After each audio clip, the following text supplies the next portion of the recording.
Halo sahabat movie, di sini saya akan menceritakan asal mula brand ternama Gucci.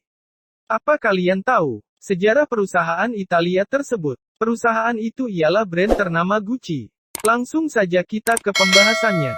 Berdiri sejak tahun 1921, membuat perjalanan Gucci di dunia fashion hampir mencapai satu abad.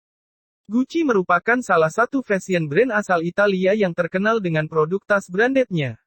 Siapa yang tidak kenal dengan brand yang sudah mendunia ini? Sukses dengan produk-produk yang sudah menghasilkan pendapatan yang mencapai miliaran USD, tentu bukanlah sesuatu yang didapatkan secara instan. Jatuh bangunnya bisnis di bidang fashion kelas internasional ini, pernah dirasakan pendiri dan pengembang brand Gucci.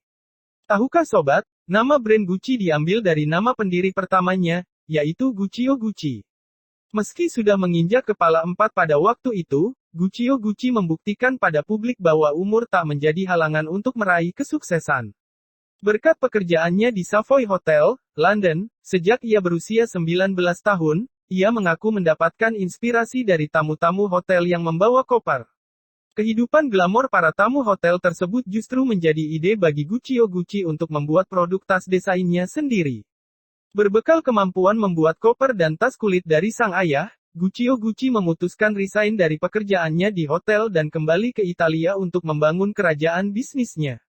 Sekembalinya ke kampung halaman, tepatnya di tahun 1905, Guccio Gucci mencoba mendesain tas kulit untuk pertama kalinya yang dibuat secara khusus bagi para penunggang kuda.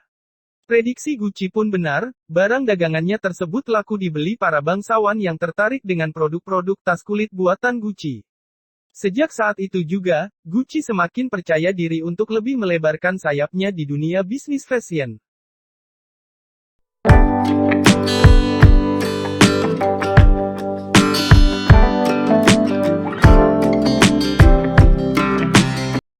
Produk tas kulit tidak hanya populer di kalangan penunggang kuda saja.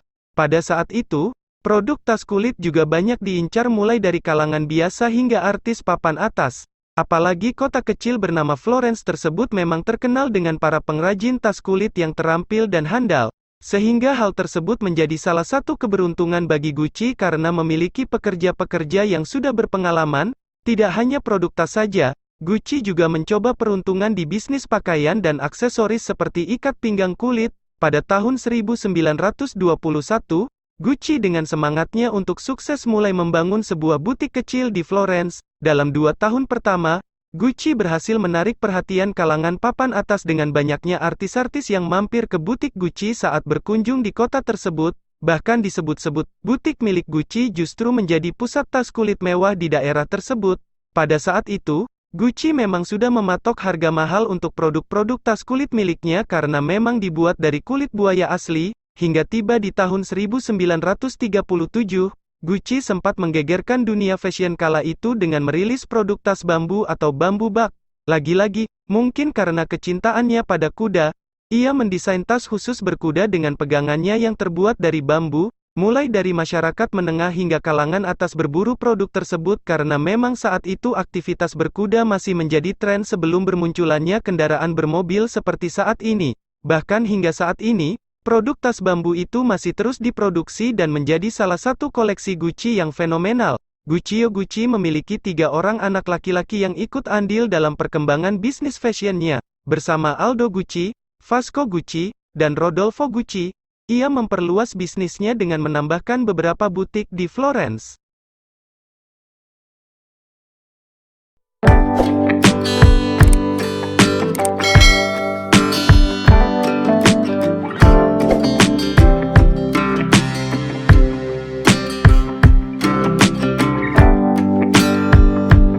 Butik Gucci juga mulai merambah keluar kota, yakni di Roma dan Milan dengan aneka produk berbahan kulit yang menampilkan tas, sepatu, dan sepatu boot lengkap dengan pakaian berornamen rajutan pola signature. Namun pada masa Perang Dunia II, Gucci terpaksa harus mengganti bahan kulit menjadi kanvas karena krisis material pada saat itu.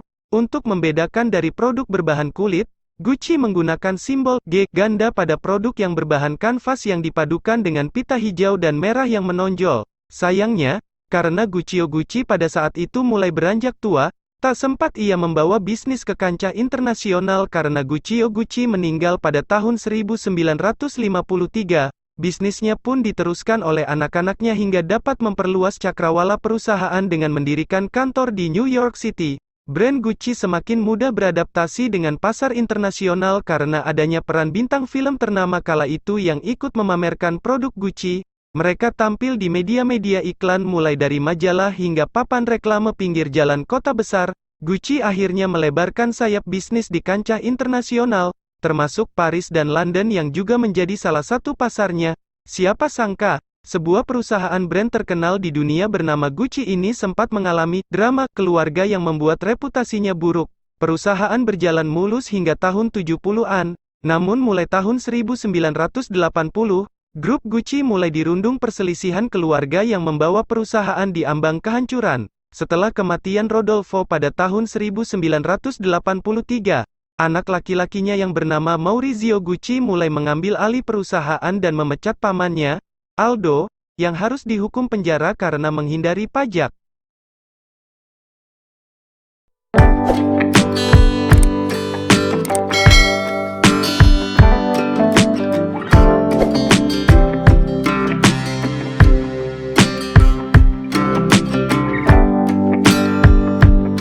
Seperti perkiraan para petinggi Gucci pada masa itu, Maurizio tidak membawa keberuntungan bagi perusahaan dan justru dinilai sebagai presiden yang tidak berhasil.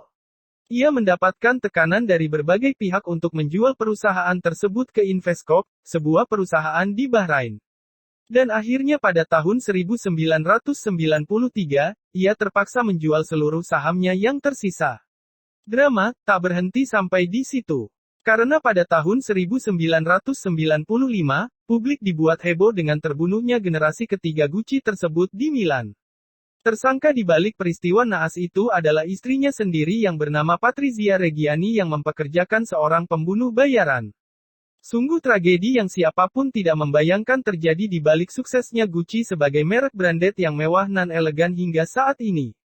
Sampai pada akhirnya di tahun 1994, para investor Gucci memutuskan untuk mempromosikan Domenico De Sole, seorang pengacara keluarga yang berpendidikan Amerika ke posisi Presiden Gucci Amerika dan Chief Executive.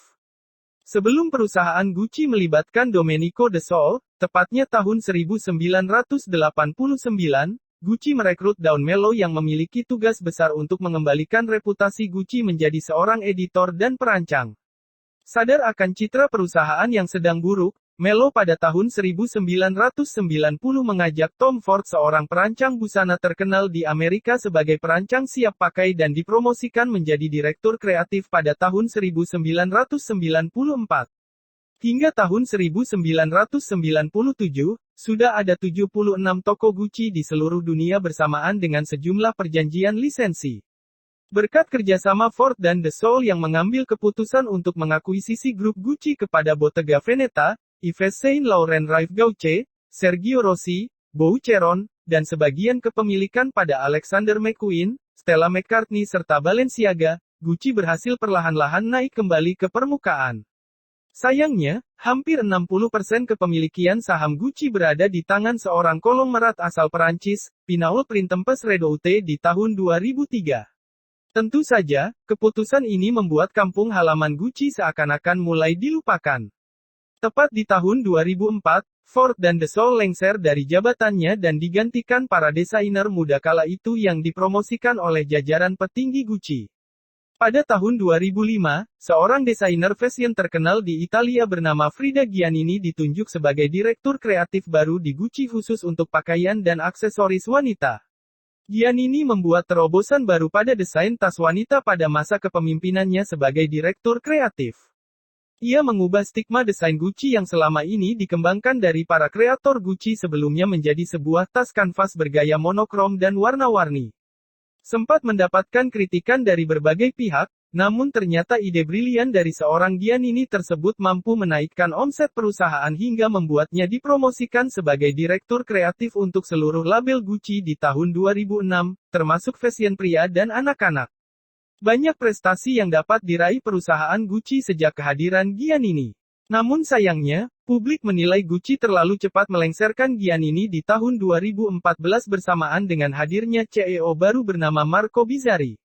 Meskipun begitu, karir Gucci hingga saat ini tetap stabil dan bahkan diperkirakan akan menggeser kepopuleran Louis Vuitton sebagai brand nomor satu di dunia.